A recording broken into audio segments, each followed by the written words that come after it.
Hi, I'm Gina Black, Director of Community Relations at Narra Anglican College, and this video is just to help our families know how to use our parent portal, which is a really valuable way of being involved in your child's education. You can see at the moment I'm on the Narra Anglican College website. That's because that is one of the best ways to get to the parent portal. So if you scroll down to the bottom, on the bottom right-hand side, there is a little icon which has three little people, and when you hover over it, it says NAC portal. So once you click on that, you will be taken to the NAC portal. When you first ever go to the parent portal, you'll be asked to log in. You will have received a letter from the school with your username and your interim password. The person I have created is Supermum Incredible. So her username is SM Incredible, and I'm just putting in the interim password that I received from the school, and I'm logging in. So it's just checking all of that. Now, immediately it will prompt you for a password change. So make sure you have a good password ready to go. So I'm putting in my new password and just making sure I've got the correct old password. And that has now successfully changed my password. If at any time you do lose your password, you can't work it out, you can actually go to Can't Log In and change your password, or you can contact the school and we can change to a new interim password for you. So it is prompting me to log in again. So I'm putting in my username and my new password, which will then allow me to access the parent portal. And it's just thinking about it. So then we land in our parent portal.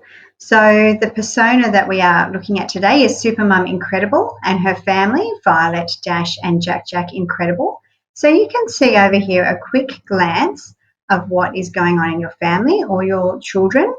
And you can see here there's a to-do list. So we're going to work through some of these things, and also you'll notice over on the left-hand side there's some things that parents can access as well.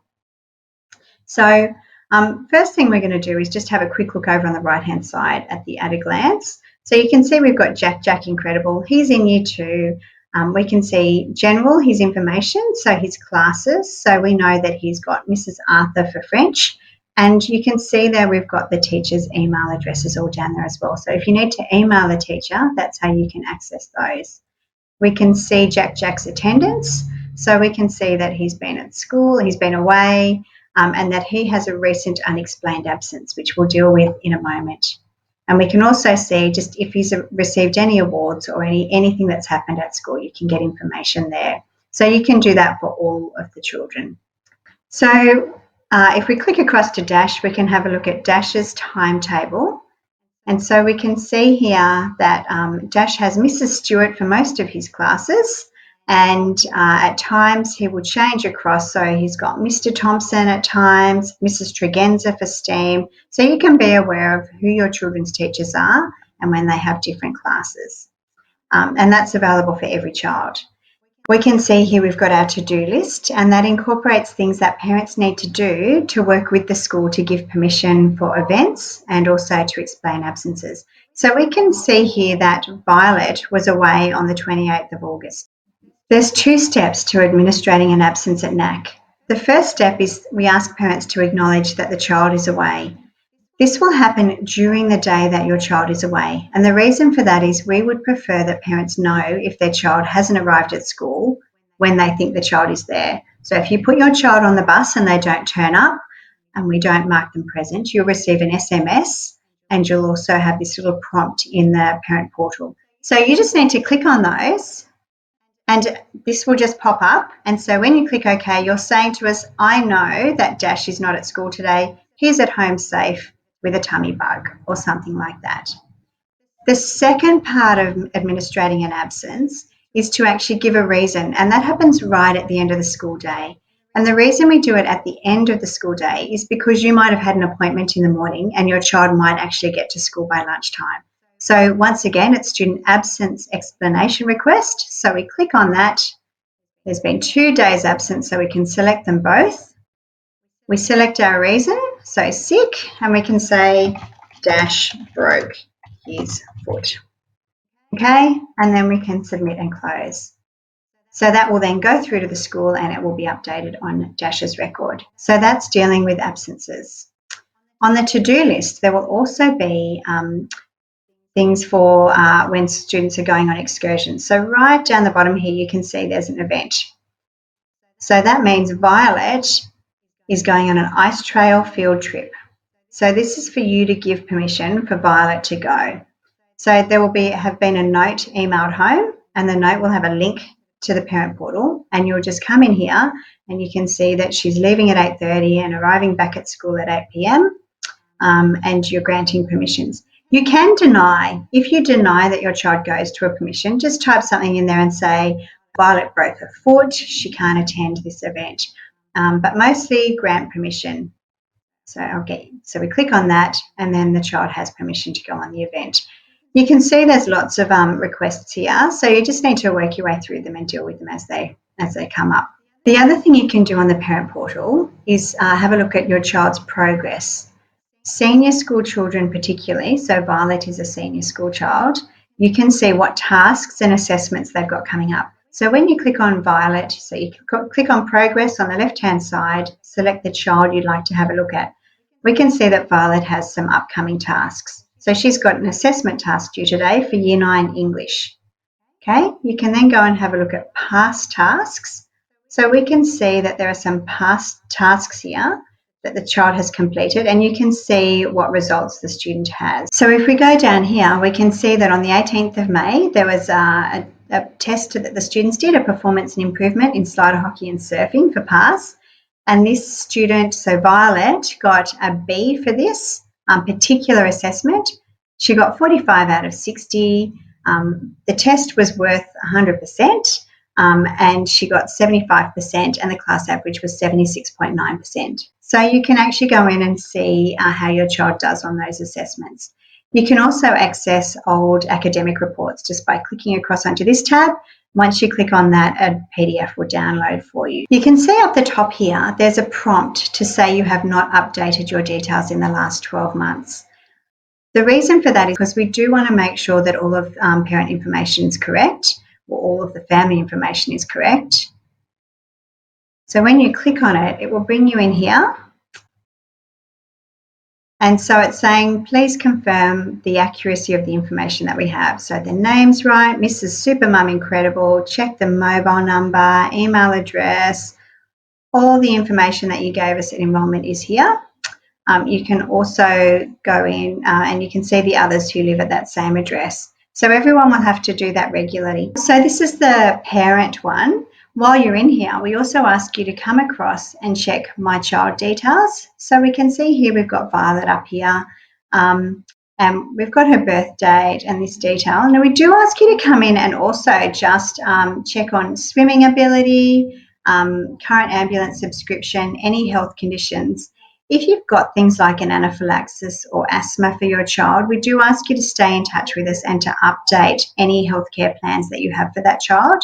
This is really important so that the staff who deal with your child on a daily basis can be aware of medical conditions and can provide really great care. It's also really important for excursions because this is where we source that information for an excursion.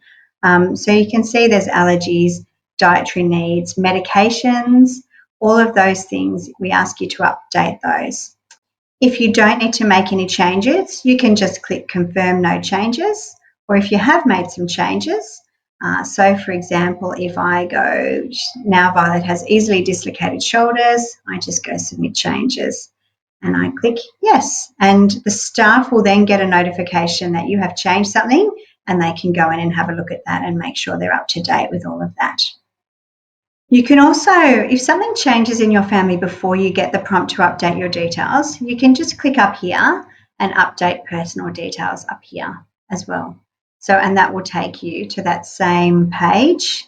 So if you've moved houses or your mobile number has changed, please update these details. It's really important that we have up-to-date information, particularly if there is an emergency or your child has an accident at school, we need to be able to get in touch with you quickly.